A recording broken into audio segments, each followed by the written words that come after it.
The Lord bless you, my sweet family. Thank you so much for your endurance and faithfulness to our ministry. Please continue to pray for me. The stormy weather has really slowed me down. If you have fibro or arthritis, you can predict the storms with more accuracy than the weatherman, and the Lord is certainly blessing us with water.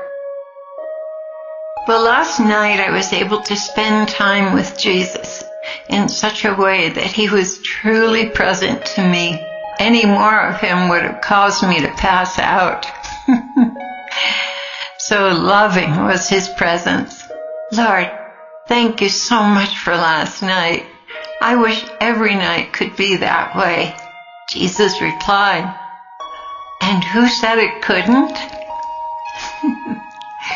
I'm just guessing that you can't always be that way with me because you want me to sacrifice for others so they can experience your sweet love as an offering. He didn't reply to that, so I asked him, what is on your heart, Lord? He replied, in this moment, you and all my other brides, I can hardly contain myself. So great is my anticipation to show you all I have created for you because you are faithful. Truly, it is even a penance for me to have to wait. If only I could have you here with me now and spare you all the sorrows that come on this earth, especially now. But I too must wait, my beloved. I too must make the best of the time left to me. I too must endure many sufferings as I see you suffer, and especially the little innocents that are being brutally abused by men who resemble animals more than men made in my image. The sins of men against children are atrocious, and they break my heart. But my Father has his reasons for allowing it to go on even one more second, and this I must honor, for truly it is his holy and inscrutable will. But many graces are given to these innocent ones, so they will not suffer as men want them to suffer. There's no reason for what is being done to the little ones and babies. No sane reason whatsoever. It is the wrath of Satan on them that is manifesting, but I can also intervene and remove their souls from their little bodies. This is how you are to pray. Father in heaven, I implore you to loose the soul and spirit from these little ones that are being mercilessly tortured by Satan through the brutality and ignorance of men. He continued, it is Satan's hatred for me that propels him into doing the unthinkable to the indefensible. It is all about his hatred of me, and that his time is short and coming to an end on the earth with mortals, at least for the 1,000-year reign. Is there anything else, Lord? How would you like to write 5 more books? I thought to myself, I hope that's not a hint of how long till the rapture. I believe he said this tongue-in-cheek. Well, at least I hope so. Lord, of course I would if it were through you. If given the chance, there is so much more to say. Lord, you're not asking me to devote more time to this writing, are you? I am, beloved. Truly I am. However, you become distracted and pulled off course so easily. But let us do what we can do. I have so much to say to you, my brides. I love you to absolute distraction. And I must say, the suffering you endure waiting for me is nothing like what I suffer waiting for you and watching you overcome faithfully every day. But I do love to dance with you during your dwelling prayer time. It makes the present moment more bearable for me.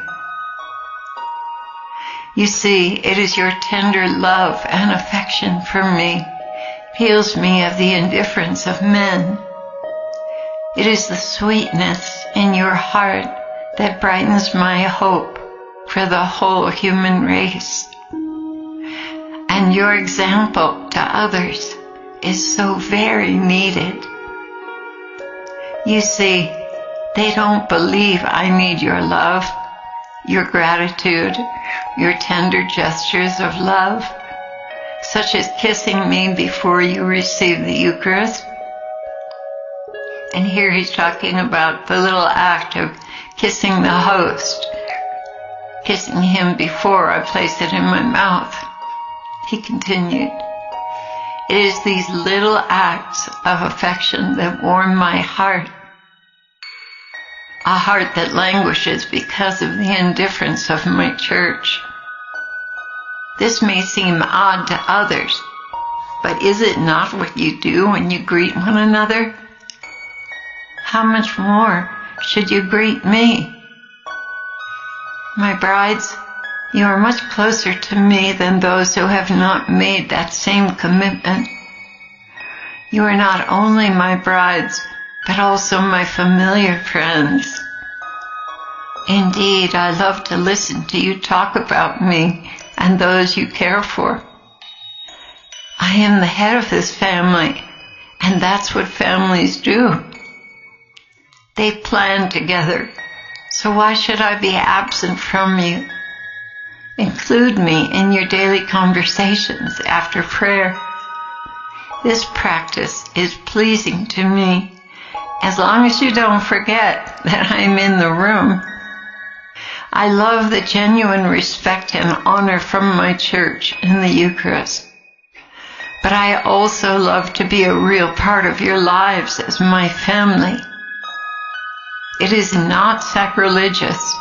It is a blessing for me that I am included. When it's time, speak kindly to me and return me to the tabernacle. I want you with all my heart to live with me 24/7 and be constantly aware of my presence. I'm interested in the littlest parts of your day, even enjoying petting your kitty and all your pets. I created them to bring you joy. And why shouldn't we enjoy them together? This is the trouble with my church. She's become stiff, indifferent, and distant. This is not the living relationship I have in mind for you. I am to be an integral part of your life. When you are in pain, when you are in joy, even when you're bored.